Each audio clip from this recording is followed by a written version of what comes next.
Hey, Momentum. I'm glad to be sort of with you again, virtually. I love being there in person. And one of these years, when my boys are done with baseball, I hope to pop up your way again and do some live in-person teaching like old times. I've gotten to do that several times, but now I have to go the video route because of my life stage. So my name is Alex Poindexter, and I'm the lead pastor at Polaris Christian Church down in beautiful tropical Brunswick, Ohio. I've known Dan and Shannon about 25 years now, and I've been a big fan of Momentum since you guys have started and all that sentimental stuff. So speaking of living at the baseball field, watching my sons play ball, Dan, knowing that that's always my reason for not joining you live, asked me to use my time today to make a comparison between baseball and maybe spiritual growth or life. More specifically, do I learn anything spiritually from baseball? Are there any lessons from baseball that translate into following Jesus? The answer is, of course, there are. That's just another reason why baseball is the best sport on the planet. You know what I love about baseball? Like life, the game of baseball unfolds rather slowly. You take in a baseball game. The weather has to be fairly decent even to play the game. So you usually can just sit outside and enjoy the sights and sounds and smells of the ballpark, the outdoors, and just sort of take in what happens. Most innings, nothing happens really, and that's okay. There's always the possibility. You can take that time to talk with friends around you. Just enjoy the moment of nothingness, the rare moment of nothingness. Basketball is like stressful and loud. Cavs games like a hip hop concert, and I'm getting too old for that. Every moment's exhausting. Football, the whole game can change in a moment, and that's exciting, but it's different because baseball usually requires several things to go right. Situations build slowly. So much like life. And if you try to walk with God, grow spiritually, you know that there are rarely like game-changing moments of quantum leap with game-changing power. Most days are slow and seem almost meaningless as we wait for something to happen. You know what else is great about baseball? One player rarely makes a difference. The MLB happens over a 162 game season, usually, not this year, but usually. One game rarely makes a difference. One player rarely has overwhelming impact. Basketball, one player can will a mediocre team to the finals, right? LeBron did that for us every year when he played for us. And in football, the quarterback can be the difference between making the playoffs or a losing season. But in baseball, even a great pitcher only pitches once or twice a week, tops. Usually only one full game in the playoff series because it's a team game. It's also a long season with peaks and valleys that is a journey in and of itself. I'm telling you, baseball is life. Now, another thing I love about baseball, why it mirrors life so well, is that baseball is a game of failures. Hall of Fame hitting is a low F in school. If you get a hit 35% of the time, that will make you an all-time great. If you get a 35% on a math test, you probably can't recover from that for the rest of the semester. Imagine going into work and getting it wrong 35% of the time and having every competitor offering you more money to go there and switch companies. Usually shortstops make the most errors. They're also often the best glove on the team. Isn't that crazy? That's how hard the game is. You're the best, and so they put you in the place with the most difficult plays, and then you have the most mistakes, and that's a good thing. But here's the number one thing, though. Here's number one. Above all others, this is what makes baseball such a good comparison with following Jesus. And this is also why I've come to appreciate baseball as much as I do. It's also why many people hate baseball, okay? Unlike most other sports, in baseball, you can't manufacture your moments. You cannot manufacture your moments. All you can do is be ready. You simply cannot will a moment to happen. In that life, you just need to be prepared and be patient for your opportunity. Unless you are a pitcher, you have almost no control over the game. You can show up to the game desperate for a home run. Your will is strong. Your confidence is sky high. You may not even get a good pitch to hit the whole game. You try to hit a home run with a pitch that isn't there, no chance. You can't will it. You can be desperate to rob a home run. That opportunity may literally never come your way in the outfield. You may never get a ball hit to you for 5 games in a row at shortstop. You may have an ump that blows a call. There's a lot outside of your control. Think about it. In baseball, you could travel across the country with your team, show up to every game and literally not get a good pitch to hit and not have a ball hit to you for a whole series. In baseball, all you can do is prepare for an opportunity, hope for an opportunity, and then react to what comes your way. Lots of preparation, lots of patience, lots of readiness. That's the only way to play the game well. The rest is mostly out of your control. So when it comes to walking with Jesus, some people try to force things, and that rarely goes well. Some people get discouraged because things don't come their way and they give up. Other people just assume that they're not ready for anything big because nothing has really happened in their lives yet. And they don't prepare for anything.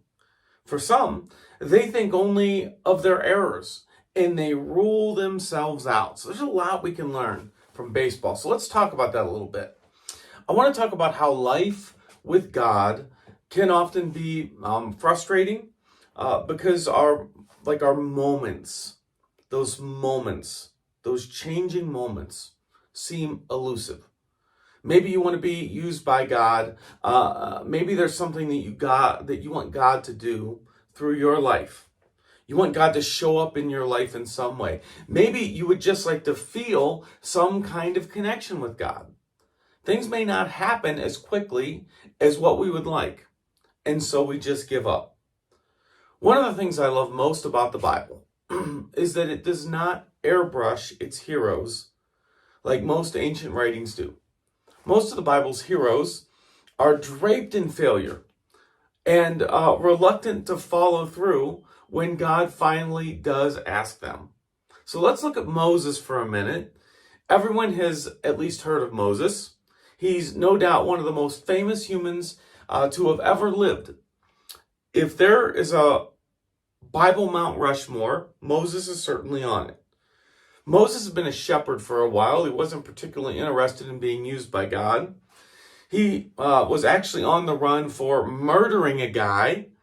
He was content to lay low, and he encounters God, who wants him to go to Egypt and free the Israelites from slavery. This is Exodus 4. But Moses said to the Lord, so God has asked him to do this in Egypt, and Moses said to the Lord, "Oh my Lord, I am not eloquent either in the past or since you have spoken to your servant, but I am slow of speech and tongue. I don't speak well." Then the Lord said to him, "Who has made man's mouth? Who makes him mute or deaf or seeing or blind? Is it not I, the Lord? Now therefore go, and I will be with your mouth and teach you what you shall speak." But he said, "Oh my Lord, please send someone else." Then the anger of the Lord was kindled against Moses. So was God happy about someone deciding that they're not ready? No. It's important to note that also it's not like God just asked Moses to take out the trash. God was asking him to go against the world superpower with a ridiculous request to let their slave labor force go free.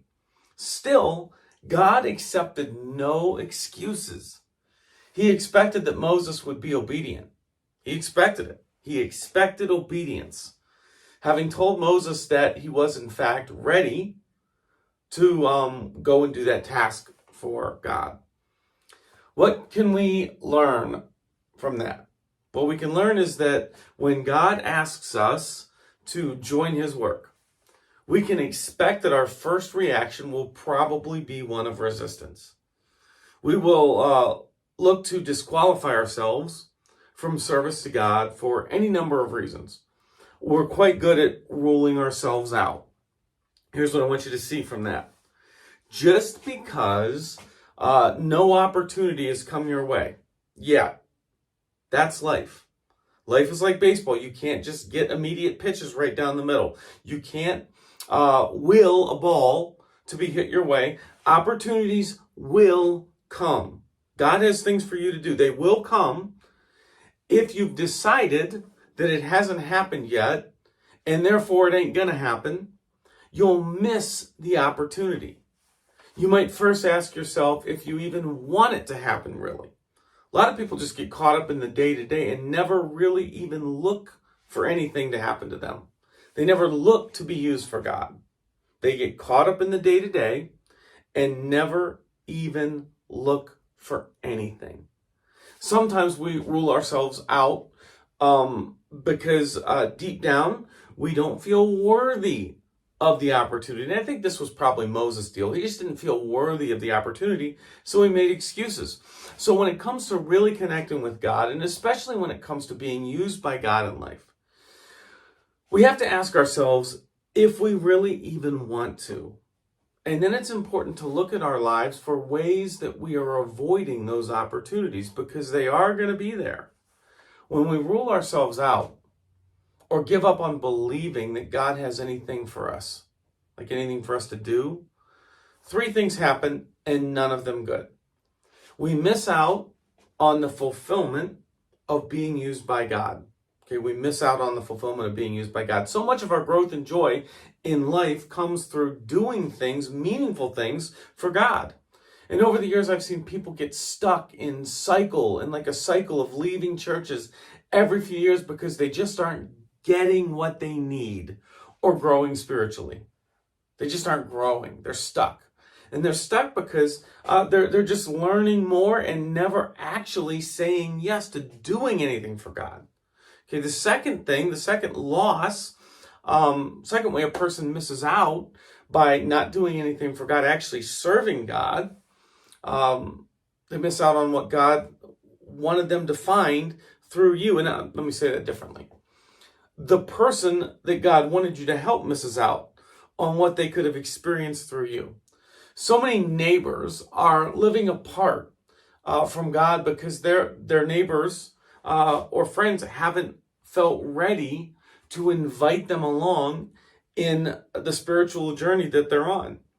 It could be as simple as just an invite to church. Families on ball teams, people in social circles of perfectly capable followers of Jesus go through life not knowing where true hope is found because millions of Christians out there don't feel ready to do anything about their own journey. Is there somebody close to you that isn't experiencing God the way they could because you have ruled yourself out? You have your excuses. You've ruled yourself out from letting God use you to bring them along to where you're at. And then the third problem is that God's work in the world is set back. So you miss out, they miss out, and God's work in the world is set back. Here are a few of the reasons that I hear that often keep people from feeling ready. In other words, the enemy doesn't just tell us we're not ready. He'll provide the reasons as well. I don't know enough about the Bible. That's the first reason. I don't know enough about the Bible. Even though you probably got started in your journey with God if you're on a journey with God, apart from being convinced to do so by a Bible expert. Okay? Chances are good you weren't wooed by some Bible expert into your journey with God. That's most people. We feel like not knowing the Bible keeps us from doing things for God. In Jesus' day, the people who knew the most about the Bible, they were sometimes the people furthest from God's activity. Now, you will not grow without the Bible. But don't think that the Bible becomes a kind of certificate for being used by God. Most adults who turn their lives around don't start because the Bible expert gave them an answer to their question about God. They start the journey because someone who was close to them, close to where they are in life, invites them or invited them to be on the journey that they themselves had started. I've been too bad is another excuse. I don't know enough about the Bible, or I've been too bad. Hold that thought for a minute. If you think that you can't do anything from God because of your past, that's a lot of people. I have a story for you in a minute. Okay? Third excuse is I don't have time. I don't have time to do things for God.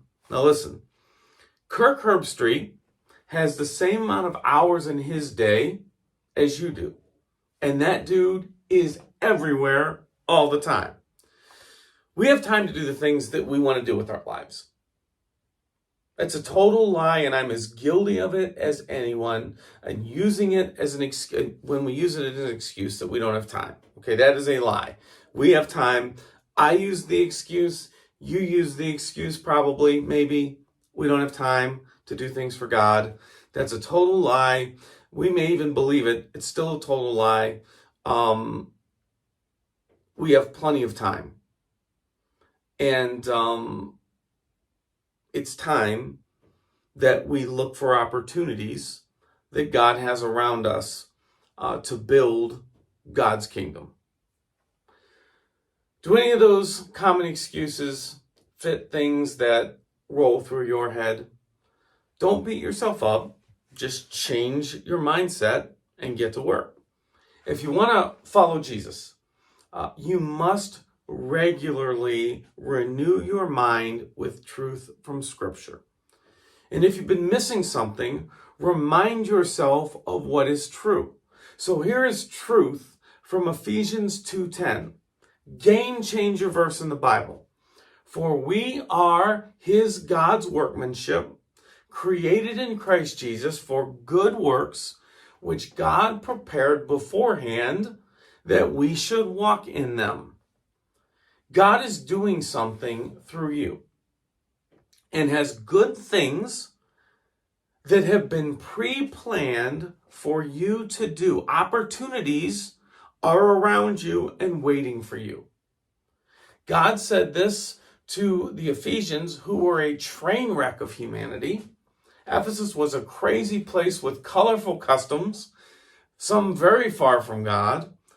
These were Christians new to their faith, just trying to figure things out like you and me. Paul told them God already had actual things for them to do that he had planned long ago for them. God says, you're going to be served the perfect pitch.